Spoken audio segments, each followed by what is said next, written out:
The girl who couldn't look anyone in the eye. Picture this: New York City, 1884. A little girl with protruding teeth, awkward posture, and eyes that never quite met yours. Her name was Eleanor Roosevelt, and if you had told anyone back then that this painfully shy child would one day become the most influential woman in American history, they would have laughed you out of the room. Eleanor's childhood reads like a Victorian tragedy. Her beautiful mother, Anna, called her Granny because she was so serious and plain. Imagine being a child and having your own mother nickname you after an old woman. By age 8, Eleanor had watched her mother die of diphtheria. 2 years later, her father, the one person who made her feel loved, died from alcoholism and depression. She was 10 years old and completely alone. Raised by a stern grandmother in a gloomy mansion, Eleanor grew up believing she was ugly, unwanted, and unworthy. She was the girl who sat in the corner at parties, the one nobody asked to dance, the one who flinched when people spoke to her. Sound familiar? Maybe you felt that way too. Keep reading, because what happened next will change how you see yourself forever. The Awakening, when the invisible girl found her voice. At 15, Eleanor's life took an unexpected turn. She was sent to Allenswood Academy, a girls' school outside London, where she met Marie Silvestre, a fierce, independent educator who saw something in Eleanor that no one else had noticed: potential. Silvestre didn't see an awkward, orphaned girl. She saw intelligence, compassion, and a burning desire to matter. For the first time in her life, Eleanor was encouraged to think, to question, to speak up. Silvestre took Eleanor traveling across Europe, teaching her that the world was bigger than her pain, that her voice could echo beyond her fears. When Eleanor returned to New York at 18, something had shifted. She wasn't magically confident. She still struggled with crippling self-doubt, but she had discovered something more powerful than confidence: purpose. She began volunteering at settlement houses on the Lower East Side, teaching immigrant children, investigating sweatshops, and witnessing poverty that most wealthy New Yorkers pretended didn't exist. While other debutantes were planning their wardrobes, Eleanor was planning how to change lives. The marriage that almost broke her. In 1905, Eleanor married her fifth cousin once removed, Franklin Delano Roosevelt. The wedding made headlines. President Theodore Roosevelt, Eleanor's uncle, gave her away. It seemed like a fairy tale. It wasn't. Franklin's domineering mother, Sarah, controlled every aspect of their lives. She built them a house with her own adjoining residence and connecting doors. She hired the servants, decorated the rooms, and made it clear that Eleanor was merely the vessel for producing Roosevelt heirs. Eleanor had 6 children in 10 years. She felt trapped, inadequate, invisible all over again. Then, in 1918, she discovered love letters revealing Franklin's affair with her own social secretary, Lucy Mercer. The betrayal nearly destroyed her. Most women of that era would have quietly accepted it. Affairs were common among wealthy men, and divorce was scandalous. But Eleanor made a different choice. She offered Franklin a divorce. He refused, partly because his mother threatened to disinherit him, partly because divorce would end his political career. They stayed married, but Eleanor transformed the relationship into a political partnership. She would never again be the submissive, invisible wife. Here's the truth they don't teach you in history class. Sometimes your greatest transformation comes from your deepest pain. Eleanor's heartbreak became her liberation. Rising from the ashes, the making of a revolutionary. When polio paralyzed Franklin from the waist down in 1921, Eleanor became his eyes, ears, and legs. She traveled across New York, speaking at political events, meeting with constituents, reporting back to Franklin. The woman who once couldn't look people in the eye was now commanding rooms full of skeptical politicians. She was terrified every single time, and she did it anyway. Eleanor took voice lessons to lower her high-pitched, nervous voice. She practiced speaking in front of mirrors. She forced herself to stand tall despite wanting to disappear. She transformed herself through sheer determination and repetition.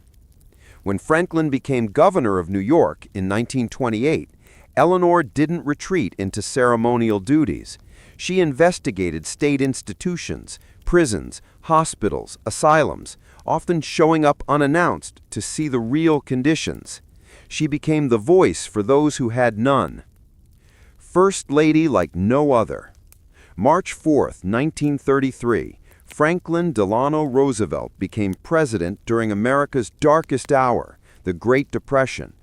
Banks were failing, unemployment hit 25%, families were starving, and Eleanor Roosevelt refused to just pour tea and host dinners. She revolutionized what it meant to be First Lady. She held her own press conferences, exclusively for female reporters, ensuring newspapers had to hire women to cover her. She wrote a daily newspaper column, My Day, reaching millions of Americans.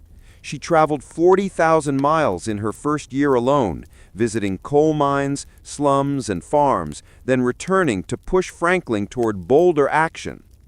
When the Daughters of the American Revolution refused to let black opera singer Marian Anderson perform at Constitution Hall in 1939, Eleanor didn't just complain, she resigned her membership and helped arrange for Anderson to sing at the Lincoln Memorial instead.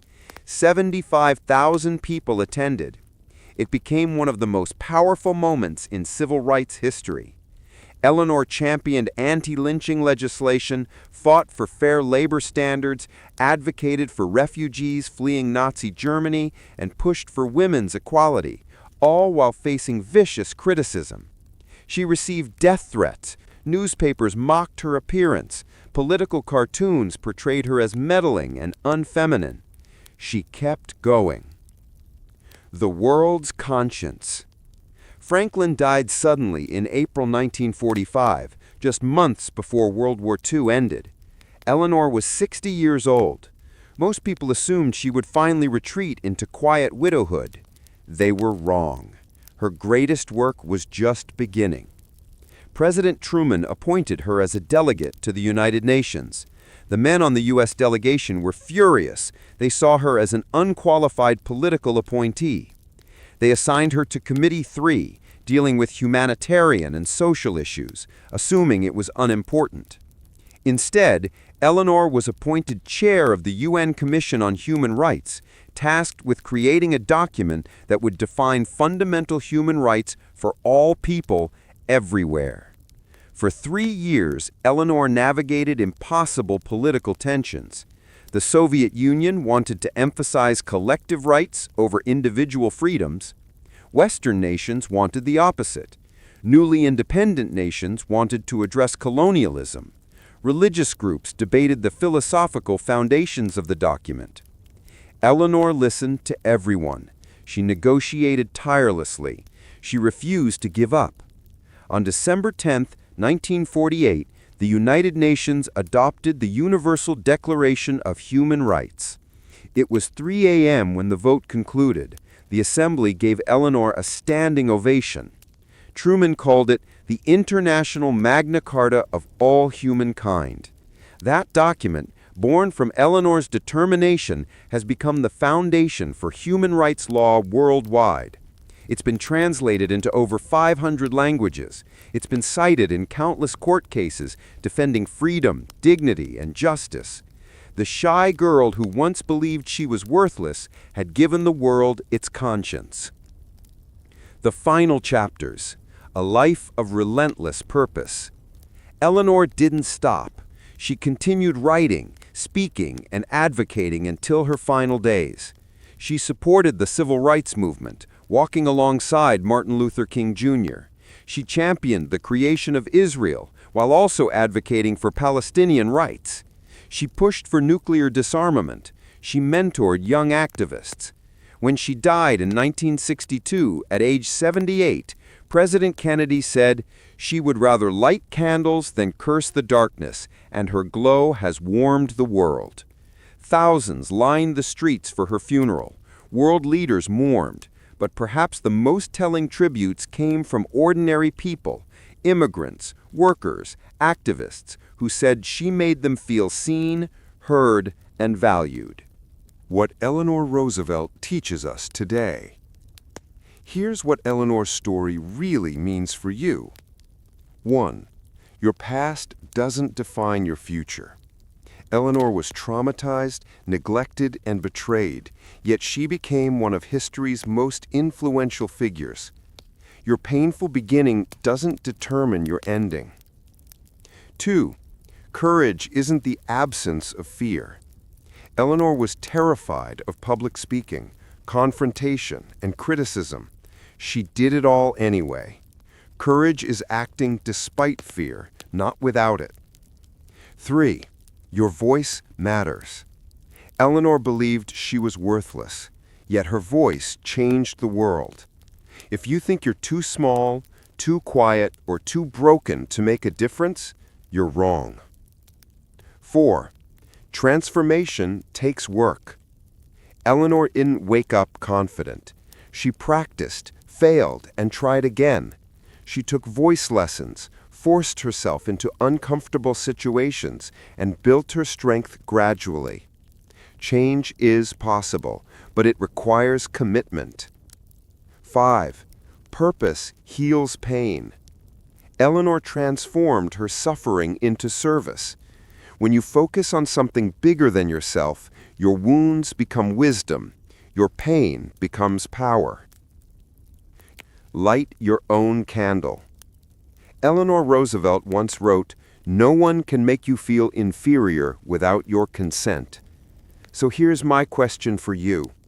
What are you consenting to? Are you consenting to stay small because someone once told you that you weren't enough? Are you consenting to silence because you're afraid of criticism? Are you consenting to invisibility because it feels safer than being seen? Eleanor would tell you to stop. She would tell you that the world needs your voice, your compassion, your unique perspective. She would tell you that your fear is normal, but your potential is extraordinary. Here's what you can do today. Speak up once.